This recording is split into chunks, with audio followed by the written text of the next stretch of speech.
ফুরফুরা শরীফের পীর আমার দাদা হুজুর পীর কেবলা রাহমাতুল্লাহ আলাইহিকে সব থেকে বেশি ভালোবাসে। এরা কি করলো? এই সাম্প্রদায়িক শক্তি চক্রান্ত তৈরি করে আমাদের পীর মহলে ষড়যন্ত্র করে কি করলো জানেন? এই একটা বিভাজনের রাজনীতি তৈরি করার চক্রান্ত তৈরি করলো। কি করলো? নাম নিতে পারছি না। ওই ভাই আমার চারিদিকে আওয়াজ তুললো, দাদা হুজুর পীর কেবলা রাহমাতুল্লাহ আলাইহি নাকি রাজনীতি করেছে। 44টা প্রার্থী দিয়েছে, কাগজ ধরে বই ধরে একটা করে প্রমাণ দিয়ে বাংলার হাজার হাজার লক্ষ লক্ষ দাদা হুজুর পীর কেবলা রাহমাতুল্লাহ আলাইহির মুরিদানদের ভিতরে একটা বিভ্রান্তি তৈরি করতে শুরু করে দিল। কিন্তু এর অরিজিনাল আসল ইতিহাসটা কিন্তু বলছে না, খালি বলছে দাদা হুজুর কেবলা রাজনীতি করে গেছে। কিন্তু আমি আপনাদের যদি বিস্তারিত বলি অনেক সময় চলে যাবে, তবে এতটুকু বলে যাচ্ছি, স্টেজে দাঁড়িয়ে বহু চ্যালেঞ্জ করা যায়।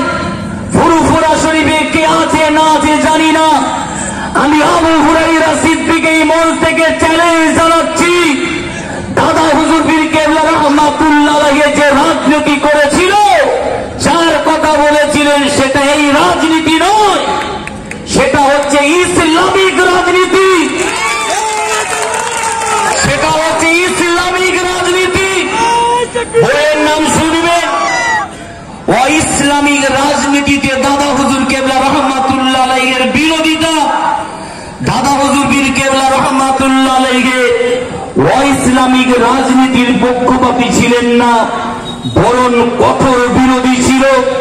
যারা বলে দাদা হুজুর কেবলা রাজনীতি করেছে, তাদেরকে আপনারা প্রশ্ন করুন, জিজ্ঞাসা করুন, দাদা হুজুর কেবলা নিয়ে রাজনীতি করে থাকে, তাহলে দাদা হুজুর পীর কেবলা রাহমাতুল্লাহ আলাইহি জামিয়াতে উলামা বাংলা কেন প্রতিষ্ঠা করলেন?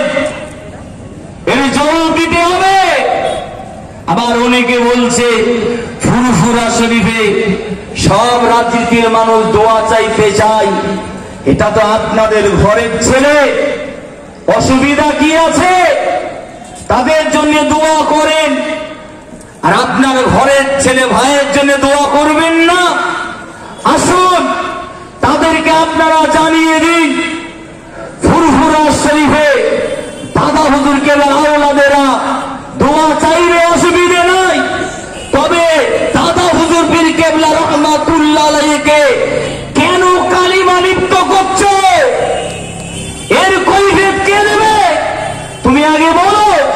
ভারতবর্ষ যে গণতন্ত্র, যে সবার অধিকার আছে, যে যাকে পারে ভোট দিতে পারে, রাজনীতি করতে পারে। তুমি নিজে রাজনীতি করো, দাদা হুজুরকে জড়িয়ে নয়। তুমি বলো দাদা হুজুর কেবলা এই রাজনীতি করেনি, বলো নিজে দাঁড়ো, দাঁড়িয়ে সে দোয়া চাও। কেউ না দোয়া করে, আমি আবু হুরায়রা সিদ্দিকী দোয়া চাইব। আমার দাদু জানরা, চাচা জানরা, হুজুর কেবলারা যে দোয়া করেছে, সেই দোয়া তোমার জন্য চাইব। যে দেশের জন্য, দশের জন্য যে কাজ করবে, আল্লাহ তোমাকে জয়ী করুক, আল্লাহ তোমাকে ফৌজ করুক। দাদা হুজুর কেবলার নামে এই রকম কালিমা লিপ্ত করা কোনোদিন আমরা সহ্য করে নেব না। শিক্ষিত মানুষ, আলেমেরা, উলামারা আজকে চুপ করে আছে একটাই কারণ, আপনারা একটু দাঁড়ান। তারা একটাই কারণে চুপ করে আছে, দাদা হুজুর কেবলার ওসিয়ত আপনারা ফলো করেছে। আমার আওলাদ সে যেই হোক, যে আমার বিরুদ্ধে, আমার নীতির বাইরে যাবে, তোমরা তাকে মানবে না, দূরে সরে আসবে। আমি আবু হুরায়রা সিদ্দিকী কোনদিন মেনে নেব না। ফুরফুরা শরীফে আমার মুরব্বী চাচা জান্নাতের কাছে কোনদিন মেনে নেবে না। যেসব কথা পীর আল্লামা সাইফুদ্দিন সিদ্দিকী রাহমাতুল্লাহ আলাইহি হায়াতে অবস্থায় শুনেননি, পীর আল্লামা নুরউদ্দিন সিদ্দিকী রাহমাতুল্লাহ আলাইহি হায়াতে অবস্থায় শুনেননি, পীর আল্লামা আবুল ফারাজ সিদ্দিকী কেবলা হায়াতে অবস্থায় শোনেন রে, পীর আল্লামা কালিমুল্লাহ সিদ্দিকী রহমাতুল্লাহ আলাইহি হায়াতে অবস্থায় শোনেন রে, সেসব কথা আজকে পিরামিড তৈরি করে ওই বিজেপির টাকা খেয়ে আজকে মানুষের ভিতরে ডিভাইড করছো তুমি। দাদা হুজুর কেবলা রাজনীতি করেছে, কোথায় বসবো বলো? আমি এলান করছি, আমিও বলছি সব সময় কেউ না বসে আবু হুরায়রা সিদ্দিকী ভাই বসতে রাজি আছে।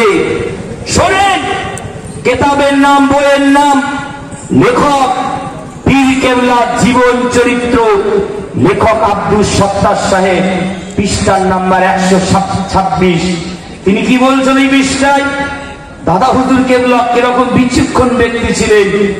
বিচক্ষণ হুজুরকে বলা, যখন দেখলেন জামিয়াতে উলামা কংগ্রেসে যোগদান করছেন, তখন তিনি বাংলার আলেম সম্প্রদায়কে সংঘবদ্ধ ও একনিষ্ঠতা সহকারে চির জাগ্রত রাগার মানুষে জামিয়াতে উলামা বাংলা আসামে নামক একটি স্বতন্ত্র জামাত গঠন করেন।